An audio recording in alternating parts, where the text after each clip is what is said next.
Welcome to the Author Your Life podcast, where you can write a new script for your life and become the hero of your story. I'm your host, David McRae. You are the author of your life. Let's get started. All you have to decide is what to do with the time that is given to you. In my experience, there's no such thing as luck. It is not our abilities that show what we truly are. It is our choices. Before we launch into the podcast, I'd like to tell you about my book, Author Your Life, Become the Hero of Your Story. This is a book for people who are at a crossroads in life and want to make a fresh start. Judging by the fact that you're listening to this podcast, I suspect that you may well be one of those people. This book is going to help you to change your narrative and rewrite the scripts in life that are holding you back. This book covers the latest science and research showing you how to become the person you want to be and live the life that you want to live. I'd like to invite you to get this book not only because I feel it's a great book that's going to help you, but also it's going to support the podcast as well. I love podcasts, but sometimes all of those ads that you get can be really irrelevant and annoying when you just want to listen to a good piece of training or a good interview. So I therefore made the decision with my podcasts that number one, I wanted my podcast to be free so that everyone could listen to it. And number two, that I wasn't going to fund it through all these annoying and irrelevant adverts and commercials. Therefore, if you want to support the podcast and support all the things that I put out there for free, whether it be here on the podcast, my YouTube channel, other areas on social media, then buying a book is going to enable and help that process. So this is what we call a win-win scenario. By buying the book, you help to support my work and all the free stuff that I put out there, and you also get a really transformational book that's going to help you make those changes that you really want in your life. So if you feel you're someone who's at that crossroads in life, you're looking for a new direction, you're looking for a fresh start, then make sure you get this book. Author Your Life, Become the Hero of Your Story is available on Amazon in ebook, paperback, and audiobook. Whatever your preferred medium, it's there for you to go get right now. Hello, story changers, and welcome back to another episode of Author Your Life. On today's episode, we have Jacqueline Delibes. Jacqueline is a leadership mentor to other leaders. She works one-on-one and in groups to help clients lower anxiety, learn how to unify their team, and shift their culture. She uses a unique process that combines mood management, inclusive spirituality, and playful techniques from the arts. Her first career was in feature film editing. She is a trained actress and professional writer. Jacqueline is passionate about linking benevolent leadership at every level to the transformation of the larger culture. She believes that true leadership comes from the heart and loves helping people embody leadership qualities they didn't think they had. In this interview, you will learn how to tell whether a technique or practice is the right one for you, that no one can give you as much love as you can give yourself, how to notice different reactions in your body to make decisions, and to recognize that stories of pain are separate from who you are.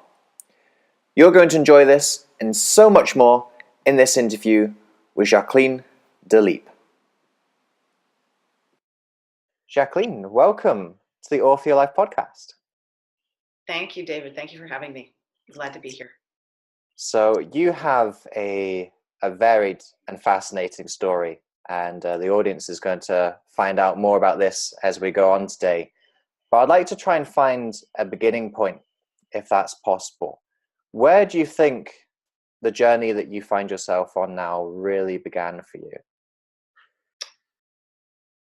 Well, I think my journey started probably with some pretty dramatic experiences as a kid and discovering my strength as a result of some challenges. So I could just launch into a little story here about my dad and I, who we were living out in New York, and in the middle of winter, he decided to take me on a little adventure, and we went to the beach of all places because it was, of course, completely empty. And he brought along a 22 caliber rifle, which was unusual, but I felt completely cool, safe with my dad. So he had decided to give me a kind of a lesson in how to shoot all of a sudden. And he was a very good, very gentle, low-key kind of guy. So his style of teaching was easy. He taught me how to aim all the parts of the rifle and how to shoot. And then he liked to drink beer. So he had with him an empty 6-pack of beer cans that he'd reattached into the plastic rings, and he threw them into Long Island Sound. And when he thought I was ready, he showed me to aim, and then I shot and I missed, and then I shot and I got a few cans. I was actually pretty good. That was that, and we went home. A few, I'm going to say weeks, if not a month, not very long after that, my parents actually separated. And my dad moved to France. What I discovered, cut to many decades later working with a therapist, is that those two events were actually connected. Because my mom had, unfortunately, untreated bipolar disorder. She was extremely volatile and unstable. So my dad was actually giving me a tool to protect myself, knowing that he was about to leave. What a devastating thing to uncover. Yeah. I mean, and why I say my journey started there is it was such an intense and dramatic experience to have to live with an unstable mother and then to have a support like my dad suddenly disappear. So it was the beginning for me of, I guess, a reflective process. How am I going to lead myself out of the dark? Because I was really sort of doing it on my own. And I had to lead myself and pull myself and do eventually what I found were practices and spiritual practices and self-development work. But when you have a big shock, a trauma, or a series of them, and you want to feel better, that usually is the starting point for becoming aware that we need to take care of ourselves. So I eventually moved into healing work, and I would say that was the beginning of it. Mm-hmm. Recognizing that I needed to take care of myself and I needed to love myself. Have you seen your dad again since then? Yes, they got back together a few years after that. And then they separated again. And then they got back together again, and then they separated again. So it was an enormously kind of volatile love-hate kind of, not a good role model. Yeah. Yeah. So difficult, but again, fuel to recover. When you think back to shooting those cans on the beach, what do you think that you learned then that has now served you at where you are in life right now? That's a great question. When I think back on it right now, I realize that in a moment of handling something potentially explosive, I was extremely calm. And that I was steady. And I think also, in a way, I never thought of this before, I think my dad must have seen something in me that he trusted me with something so important, really, and potentially dangerous. and that he perhaps saw that I had the capacity and the calmness and the groundedness to handle it with maturity. So I guess he might have spotted some coping mechanism that was already there that perhaps he helped develop in a very unusual way. Mm-hmm. So when do you feel that those qualities really started to emerge? Some of the things that your dad had maybe picked up upon consciously or subconsciously, when did they start to evolve and develop for you as a person? I think it was, I don't know that I could pinpoint a time, because there were many instances of difficulties and challenges in my life, and I had to keep rising to meet them. So, for instance, with my mom, who was, as I said, quite a challenging and difficult personality, one of the things I had to do was a sort of self-preservation. And I made a decision at one point that it would actually be better to not be in touch with her, to stop contact with her for several years, because her communication was really unbalanced and very toxic and, quite frankly, really abusive. And I had some pressure from a very good friend, my closest friend at the time, who would say things like, "But she's your mother."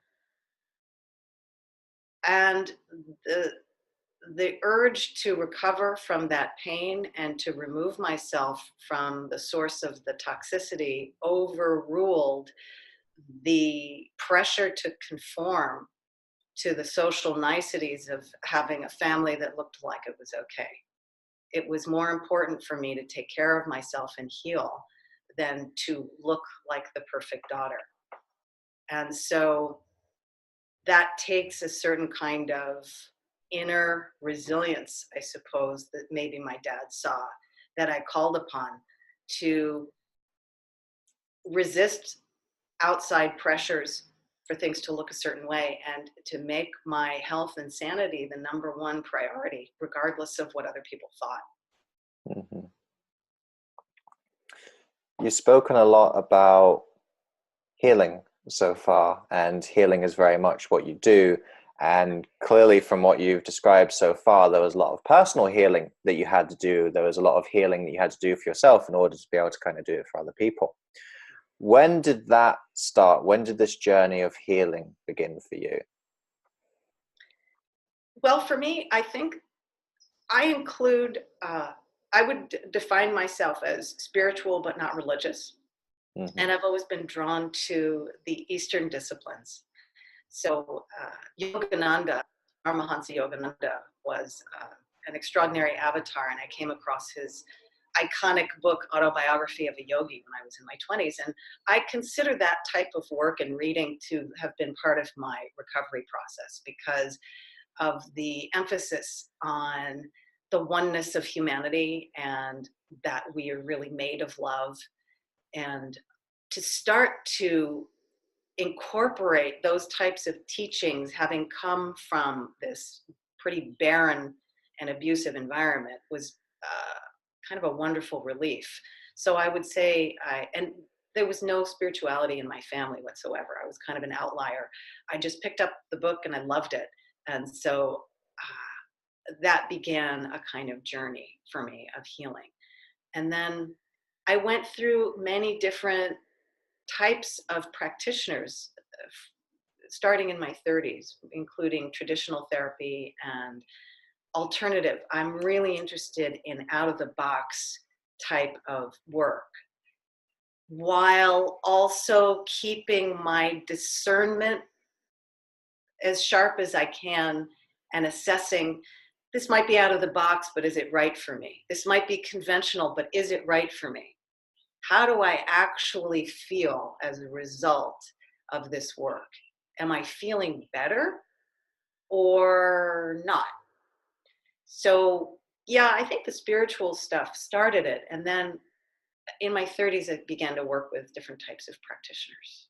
Hmm. So really interesting point you just made there about working out whether it's right for you. And I think this is something that a lot of people can struggle with, is they're doing something because they believe it's right for them or somebody's told them it's right for them, rather than because they really embrace and recognize that it's right for them. For you, when you're making that decision where perhaps you find something conventional Mm-hmm. and it's not right for you, something out of the box, and it is right for you, or indeed the other way around, you try something out of the box, you're like, now I understand why that's out of the box, but it just doesn't work at all. How does that decision making process look for you? What helps you to make the right decision? Well, I now realize in retrospect that usually what helps me make the right decision is quite visceral. It's in my body. It's how do I feel physically in my body, and really to check in with how things land physically for me. One of the hallmarks of people who've had different types of trauma is that we leave our body because it doesn't feel safe to be embodied. It doesn't feel safe to be in here. And so if you will, the consciousness sort of goes up here. And very often that's why people with a lot of trauma will develop spiritually faster than other people, because all the energy comes up here into the third eye and into the intellect. But what happens as a result, it's called in psychology, I believe it's called disassociation.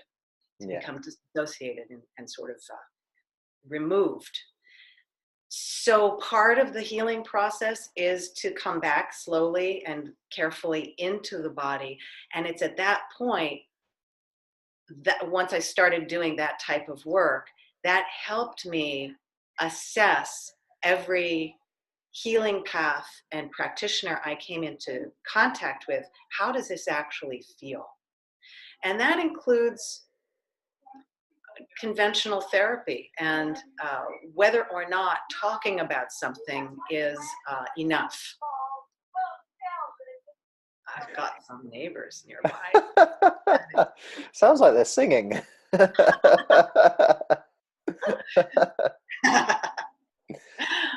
So yes, in the body, visceral feelings. Yes. And I wrote an article about this actually that got published in a holistic magazine about how do you choose the right practitioner. And because I'm open to different types of things, I would go to group work that was unconventional, where we would do this type of role playing. And this partner that I was paired with and I had an immediate visceral response of, nope, there's something about this that we could feel, both of us had the same response. There's something about this that's a little too, it's pitched in a negative way. It's going to feel like it's re-traumatizing, and we just didn't do the exercise. And we just had the presence of mind, probably because we had each other, to say, you know what, let's not do this because it just doesn't feel good.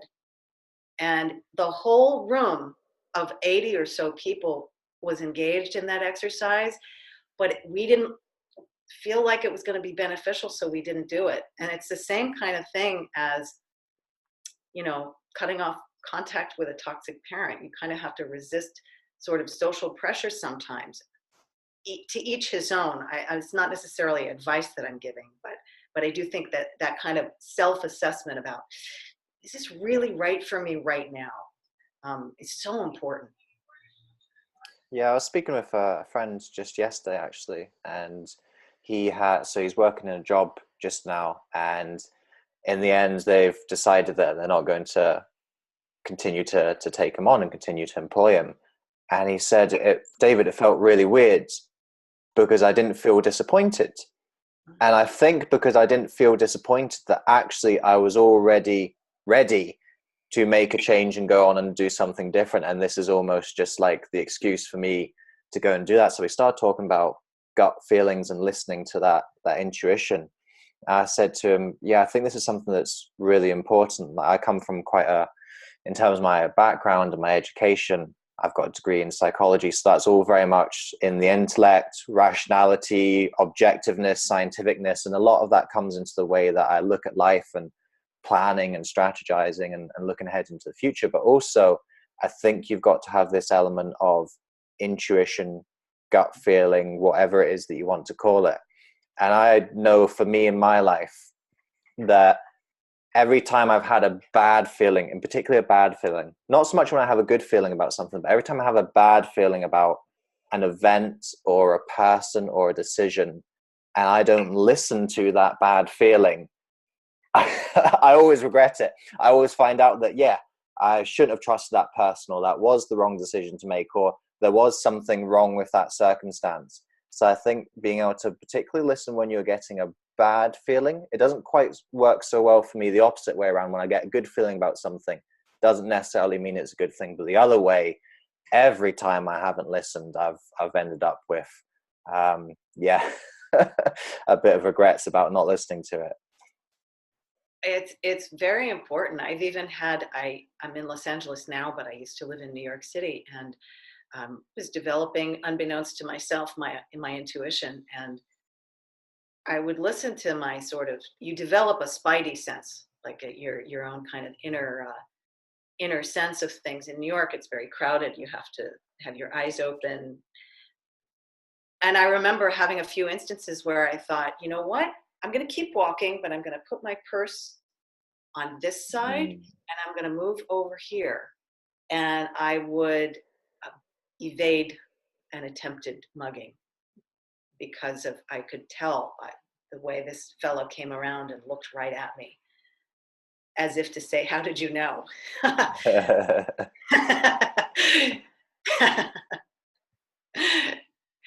Yeah, and part of my I'm certified in a healing modality that focuses on the heart. And one of the benefits of actually focusing the attention on the heart is the development of the intuition. So, and it resides in a couple of places. You mentioned the gut, gut instinct. Yes, that's another, you could call that a form of intuition. And then in the heart has an intelligence with a capital I.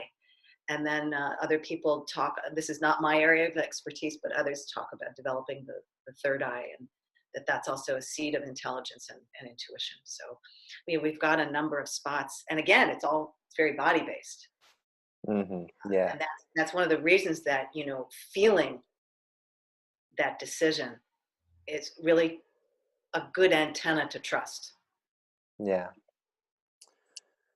So throughout this journey of healing, I imagine there's been some very difficult moments, both in the initial pain and then the process of going through that pain and channeling it and putting something new in its place. Yes. When you've experienced the difficult moments and the blocks and the challenges along this journey, how have you stayed motivated throughout that? How have you kept on going and kept on working and kept on persevering, even when things have been very difficult or very painful for you? Well, I seem to have a great deal of persistence. And one of the tools that I've used is astrology. And I don't read charts, but I've worked with people who read charts. And one of my most favorite astrologers was a psychotherapist who stopped his practice to become a full-time astrologer. And so the depth and the clarity with which he gave readings was so full and full of insight of both disciplines that one of the great benefits of that work, if you find the right reader, is that you learn about your own patterns. And in the case of this particular type of astrology called evolutionary astrology, it assumes that, and not everybody's on board with this idea, and I completely understand, but it assumes that you're okay with the idea of past lives, and that we come in with certain gifts and patterns from previous incarnations, and certain difficult patterns and habits, and more negative, if you will, tendencies that have been developed possibly over many lifetimes. And knowing, even if you don't believe in past lives, to sort of see our tendencies, the way we keep responding in the same way again and again, and having that brought to life, let's say through an astrological reading, helped me to recognize who I am. And I found that was so important, having had these broken parents who couldn't tell me who I am, who weren't able to reflect back to me who I am. So I would go to sort of outside sources to learn about myself.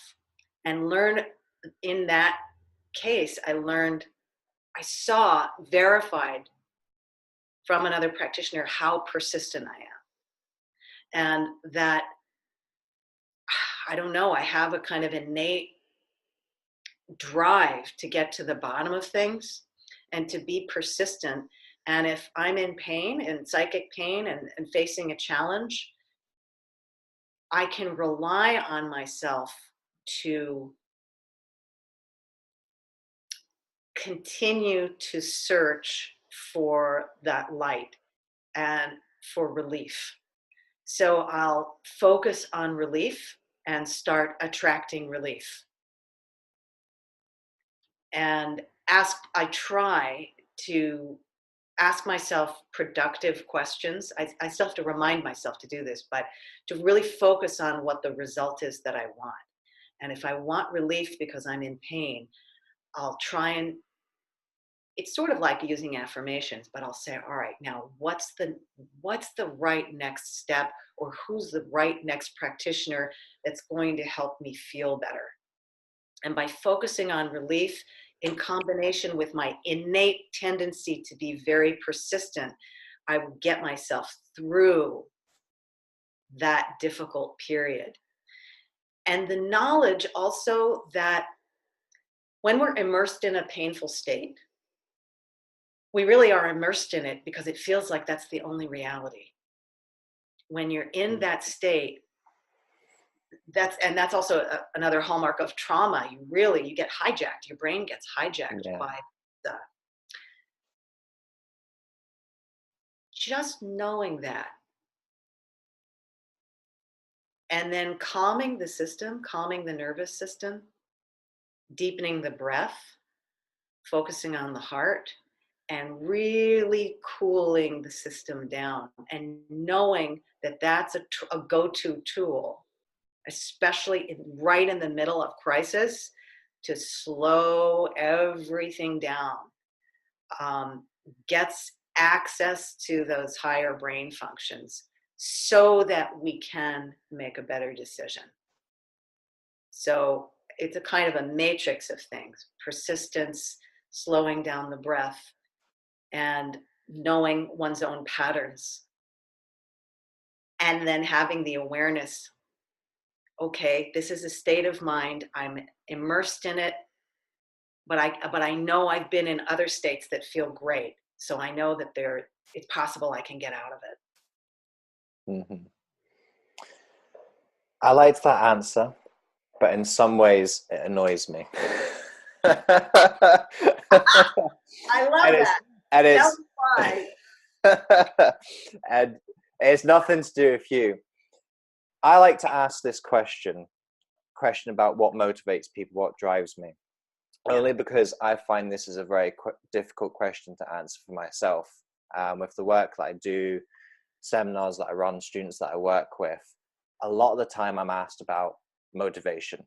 David, how do I stay motivated? How do I keep motivated? How do I find my motivation again? And I find this really difficult because for me, I've always just been driven. Like, if I want to do something, if I want to change something, if I want to become something, I just set my mind to it, and I do it, and I focus, and I work on it, and I persevere, and I push through. Yeah. So for me, trying to give an answer to that, I'm like, well, I just do it. And I don't want to give them just the Nike slogan of just do it, because I feel that doesn't help people when they're in that place and they're asking that question. So one of the reasons why I ask this question often is I try to find other people's answers that can help me in answering that question for other people. So the reason why that answer annoyed me is because you sound very similar, that you just have this innate perseverance where you just go things and you do them, which is great if you have it, but then trying to show someone else the direction or pathway to that is something I struggle with. I don't know if you have any suggestions for helping people to tap into that, or to find some of their own inner persistence and drive that they have. Well, just by actually unpacking what you just said, you made me remember something. And that is a question that comes up in my consciousness and that I've used with my clients. What are the consequences if you keep going? Like if I'm dealing with somebody else, Yeah. what are the consequences going to be a year from now, 5 years from now, if you do not shift this, let's say, self-destructive habit? What's going to actually happen?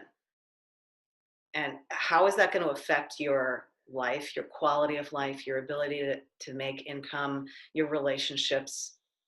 What's your daily experience really going to be like? And get people associated with,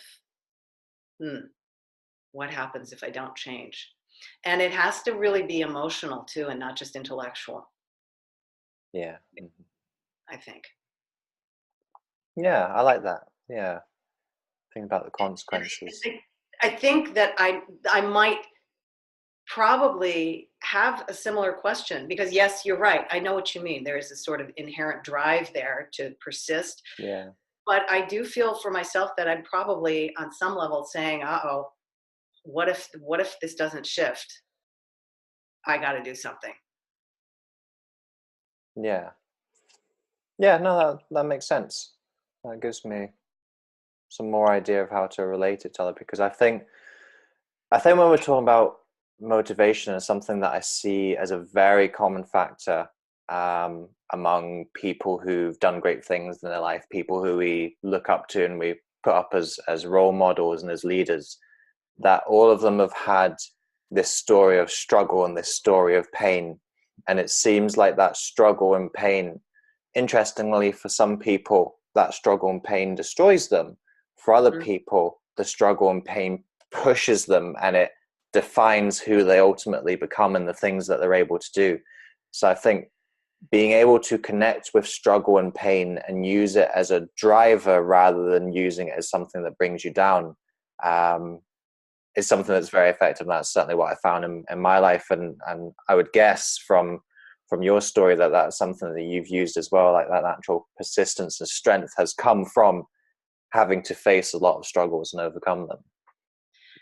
Yes, there's a story that I sometimes tell when I do some public speaking about having had an acting job in Brooklyn a few years ago. And when I got to the set, the director had me and the actress that I was working with put dark circles under our eyes with makeup and whitened our skin. And then when we did the scene, we were directed to talk past each other. So technically we could hear, but we weren't listening. It was barren, it was disconnected, and it was supposed to be that way. Mm-hmm. And then the director told us after the scene was shot and she got what she needed, she said, your characters are in purgatory and you don't know it. You're dead and you don't know it. And the whole film was filled with characters who were kind of lost and walking around not knowing that they were dead. And as soon as I walked out of the apartment, out of the set, I burst into tears and cried all the way home, because I recognized it was an art imitates life moment. I said, oh my God, that's how I've been walking around. I'm not really living. And I'm in purgatory in here. That's where these states, it's a state of consciousness. I'm in purgatory and I don't know it. And I made a connection between that state and healing and what it takes to heal. And it's a decision to live. Mm-hmm. When you made that decision, Yeah. what changed?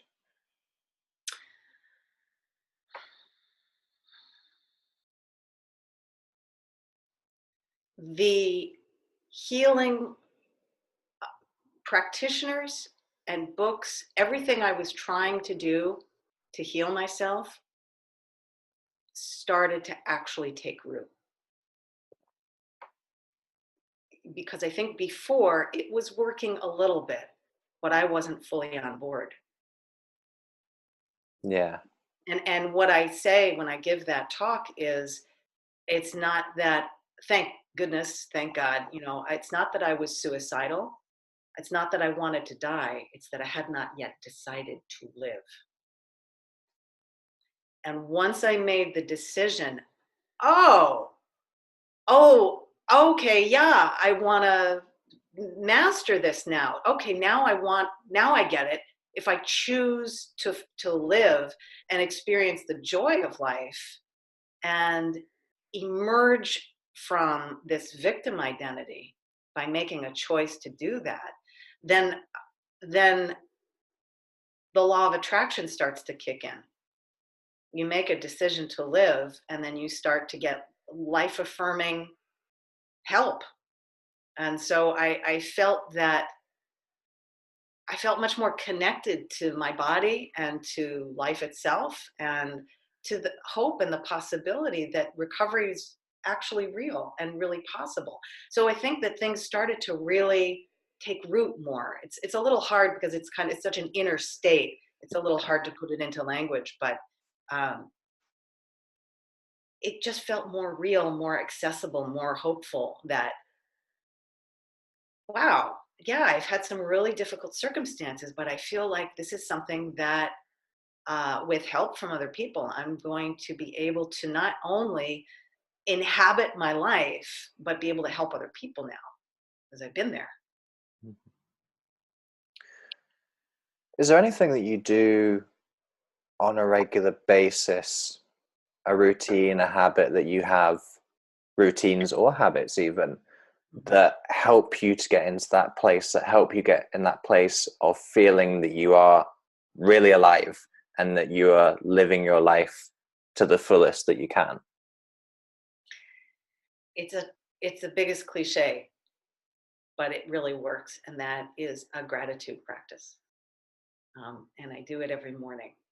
And uh, the way I do it is I just write down 5 or 10 things for which I'm extremely grateful. And then I read it out loud, and then I just feel it. I sort of let my being, my cells saturate. So any kind of self-love practice, which I consider gratitude is a self-love practice, but to not just keep it up in the intellect, but again, to feel it in my whole system, and really enter into that gratitude um, as an experience, and saturate myself with love. That's the other thing that I do. And almost to what could be an embarrassing degree for somebody who's not used to doing something like that. Uh, um, yeah, just to, I had a bike ride recently where I was in a kind of a not so great state of mind. And then I thought, tools, what do I have?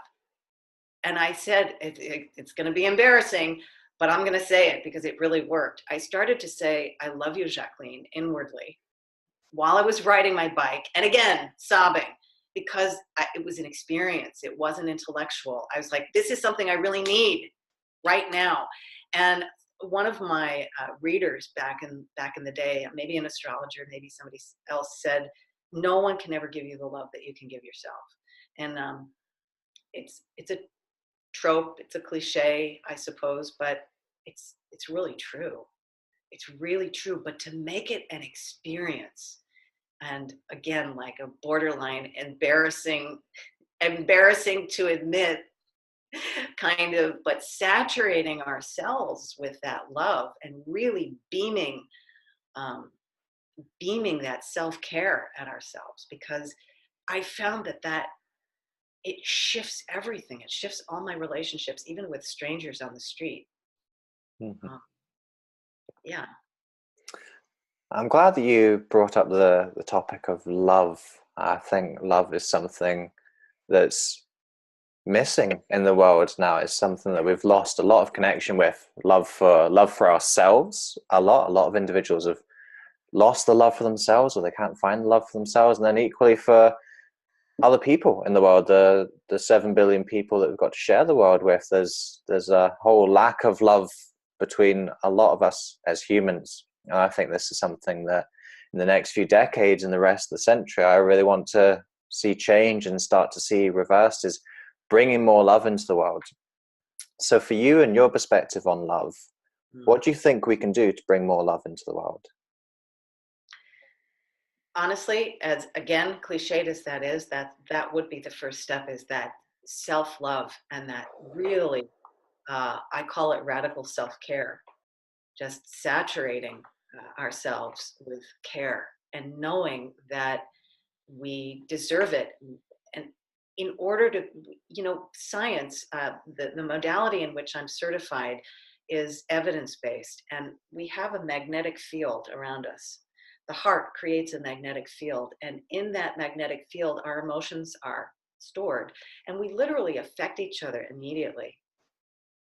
We affect each other immediately. If anyone has ever had the experience of, let's say, in the corporate world or in an office, of entering a meeting and you feel immediately on edge, like, Yeah. oh God, what's about to happen?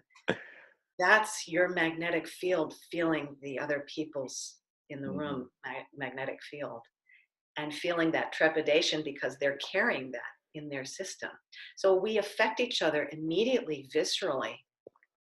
And by focusing on love, focusing on the heart, and doing that self-care, we not only feel better ourselves and improve our own performance on every level, but we affect other people. And that actually does bring love into the world. So self-care, as simple as it sounds, is powerful.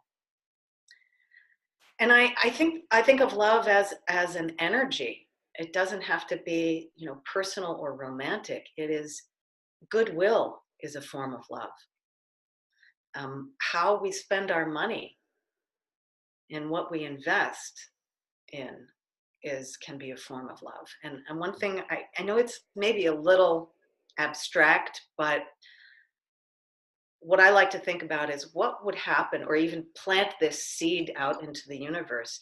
What would happen if the economies of the world, the way the money systems are run, were infused with goodwill as the baseline, instead of various areas where it's ruled and dominated by greed and separation and competition? What if it was a force for good? What if it was deliberately infused with goodwill and used in that way? And that, yes, it's a bit abstract, but the way that we spend our money can help determine something like that. And then those practices of love as well. Mm-hmm. So we were talking a little bit there, focusing into the future and bringing more love into the world. I'd like to round off our conversation by keeping that focus on the future. And at the start of today, the start of this interview, you were talking about this story of, there you are, it was 6 years old, wasn't it, where you were down on the beach and shooting the beer cans with 9. Okay, so a little bit older. One of the things that I really feel passionate about is education, and in particular bringing these ideas that we've been talking about, bringing spiritual ideas, bringing psychological ideas, bringing transformational ideas down the age ranges to the young people. Because I find a lot of people, when they get into self-development, personal development, they come in their 20s, 30s, 40s, 50s, and they've got all this baggage, all of this conditioning, all of this pain, all of these stories about themselves and the world. And a lot of personal development is not this process of addition is almost this process of subtraction, is getting rid of all the things that they've picked up that aren't serving them, and then getting back to the root of actually who they were several decades earlier. I'd like to reverse it and start off with people at that young age and then develop them and then add to them from there. So that's a very long-winded intro into my ultimate question, which is, if we think about some of the kids who are being born in this decade, I was saying this earlier in the week to someone, that next year we're in 2020, we're in the third decade of the century, and some of the children who are being born now are going to see the end of this century. They're going to see 2100, they're going to see the century that's to come after this, and they're going to see everything that we do in this century, which I think is a very pivotal and important century for the human race as a whole.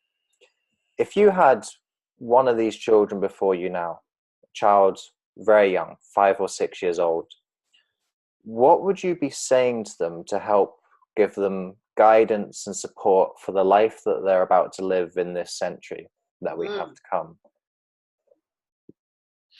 Yeah. Well, two things come to mind. One is something that I wish I had heard, which is to play more, to engage in play. The other one is using age-appropriate child language to teach empathy. Yeah.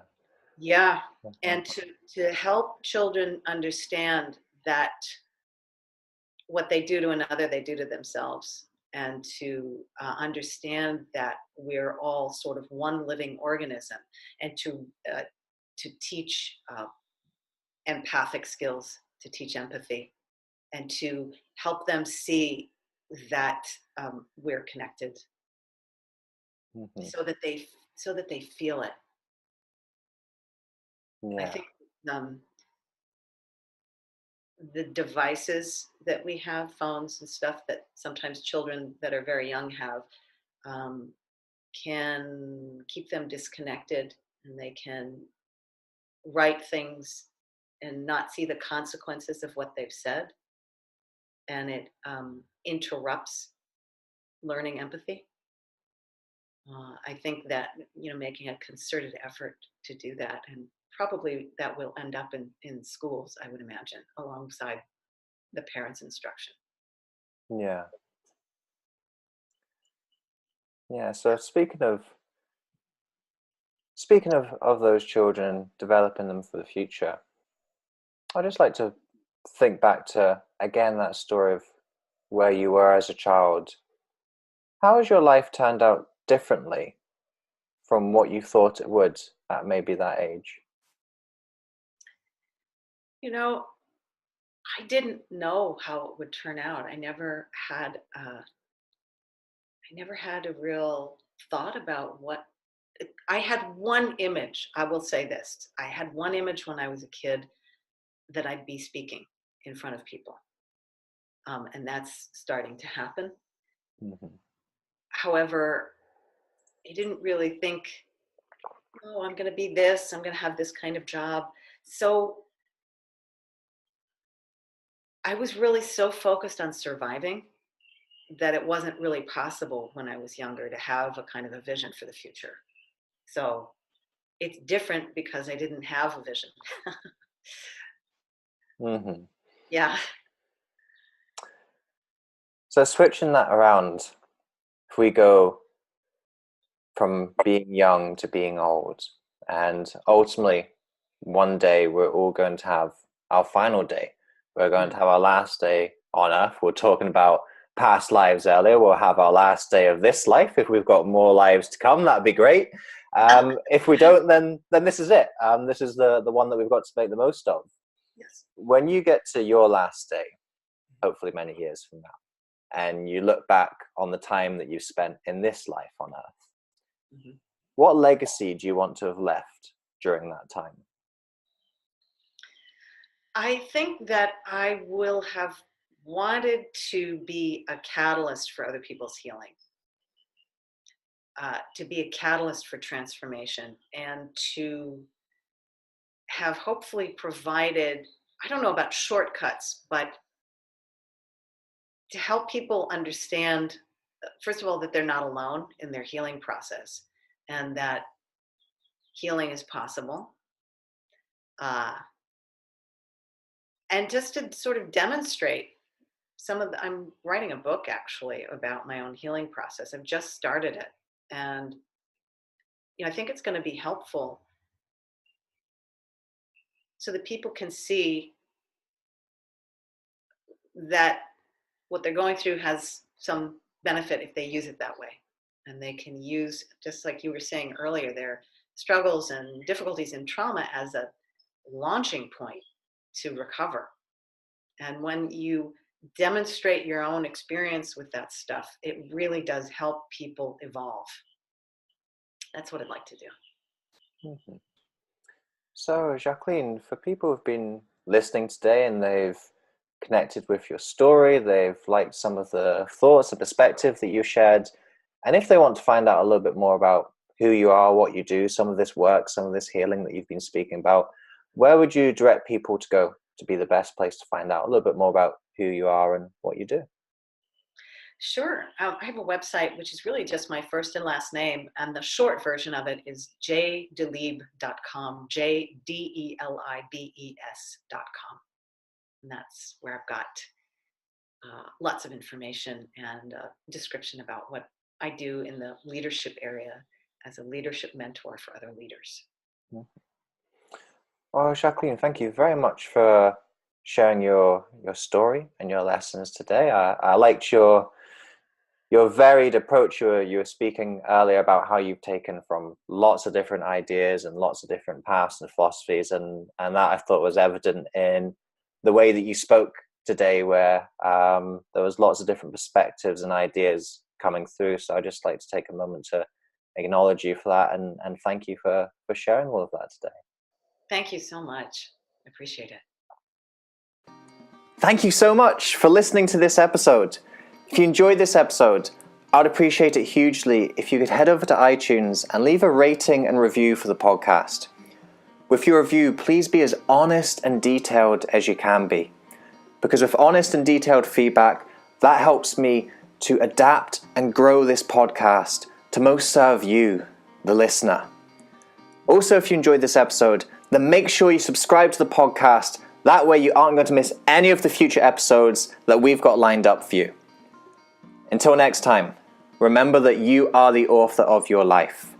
You hold the pen, and you can write whatever script you want for yourself. So go out today and write yourself a beautiful story.